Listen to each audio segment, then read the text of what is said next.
Je sais ce que vous êtes en train de vous dire. Le pull, regardez. BTS audiovisuel. Eh, ça c'est génial ça. Moi je trouve ça génial. Mais c'est pas la raison de notre vidéo d'aujourd'hui. Ça fait trop plaisir d'être de retour les amis. Et aujourd'hui, on se retrouve pour un nouveau concept. J'ai envie de faire un court-métrage cet été. Ce sera un court-métrage d'horreur. Parce que vous l'avez choisi, je vous ai fait voter. Et c'est pour ça que vous êtes là. Aujourd'hui, on va regarder un court-métrage d'horreur et on va l'analyser juste après. Voilà, c'est un petit format que je lance. Ça s'appelle Décrypto Générique.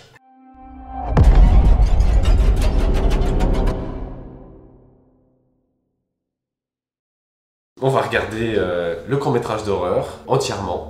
Il dure 3 minutes 15 et juste après ça, on va analyser. Je vais vous donner mon avis. Évidemment, c'est un avis personnel. Si jamais je dis des choses négatives, je ne suis pas là pour casser le créateur ou le réalisateur de ce court-métrage. Évidemment, on est là pour analyser, on est là pour avoir un regard critique, mais la critique doit être constructive.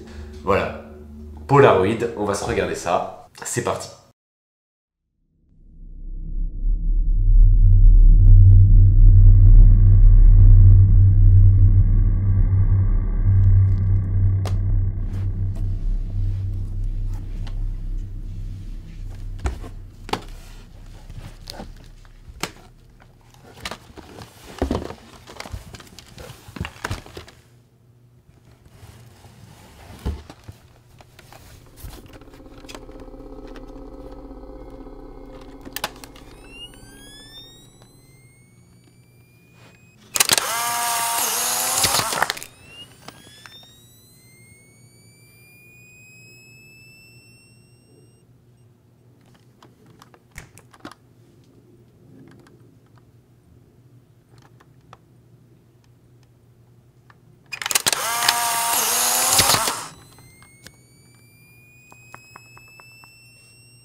Ah, il y a beaucoup de choses intéressantes à dire. On va en parler tout de suite. Pour moi, ce petit film-là, il fait peur. C'est très réussi, la pression monte petit à petit. Et à la fin, malheureusement, ça fait pas si peur que ça. Pourquoi ? Parce que ça se voit en fait que le personnage un peu effrayant, qu'il est de 1 différent de ce que le mec prend sur sa photo, et de 2, on le voit totalement. Ça fait peur parce que sur le coup c'est un screamer, mais ça fait pas plus peur que ça. Le spectateur peut potentiellement être déçu. Pourquoi? Parce qu'en fait, tout le film est bien fait, juste la chute à la fin. En une seule image, on perd tout de suite ce côté effrayant parce que ça se voit en fait qu'on est passé de quelque chose qu'on reconnaît pas trop à quelque chose qu'on reconnaît trop. Vous voyez à la fin, l'image du monstre en fait, ça se voit que c'est un mec tout simplement qui est maquillé. Il ouvre juste sa bouche, ses yeux sont un peu sombres, mais ça fait pas plus peur que ça. On voit trop les détails sur sa peau en fait. J'ai l'impression d'ici on dirait qu'il y a des paillettes et tout. Enfin, on voit de trop près le personnage effrayant. C'est pas nécessaire. Personnellement, moi ce qui m'aurait fait peur c'est un fond plus sombre et pourquoi pas des yeux qui sont un peu éclairés. Parce que quand c'est sombre, que c'est un peu éclairé, on a du mal à distinguer la silhouette. On voit des yeux qui te regardent et on peut faire des yeux un peu avec une certaine forme, tu vois, ça peut être flippant.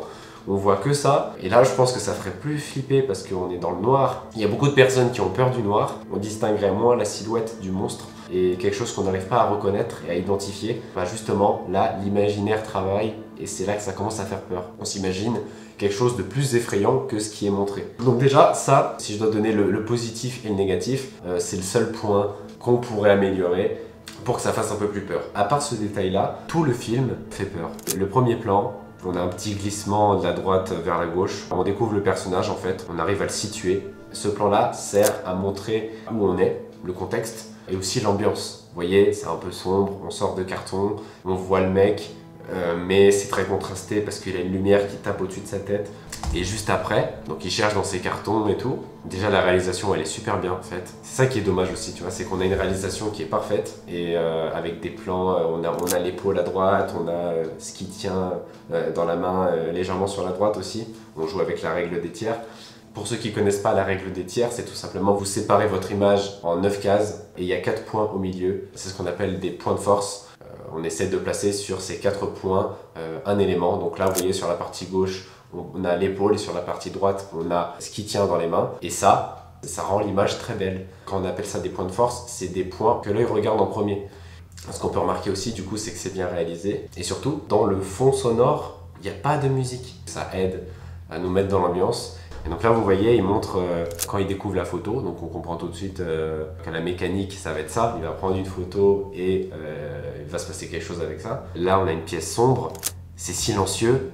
On a des choses qui sont chaleureuses, mais c'est désordonné. Les murs sont froids parce qu'il n'y a rien dessus, il n'y a aucune décoration.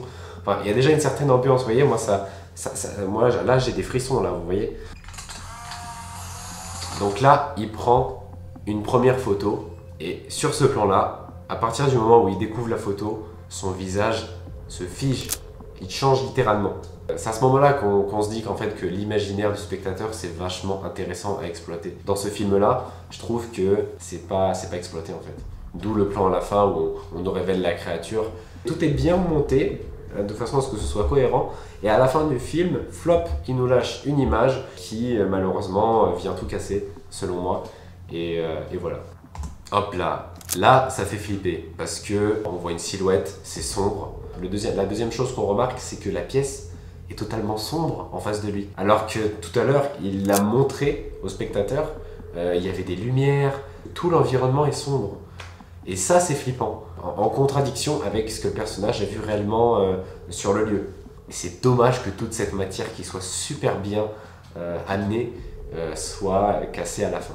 Je crois que ce plan-là, c'est le plan le plus flippant de tout le film. Pourquoi? Quand quelqu'un a peur, qu'on ne sait pas pourquoi, c'est un peu contagieux, tu vois, ça se partage très vite. En tout cas, j'espère que mon avis vous aura intéressé. Je rappelle qu'il est personnel. Il y a peut-être des gens qui auront eu peur du monstre, malgré tout. Mis à part ce petit détail à la fin, le film est quand même très bien fait. Voilà, un grand bravo au réalisateur. C'est des petits films comme ça que j'aime bien analyser. J'avais déjà fait une analyse de musique avec Stromae. Voilà, le fait de décortiquer des films, tout ça, c'est quelque chose qui me plaît beaucoup.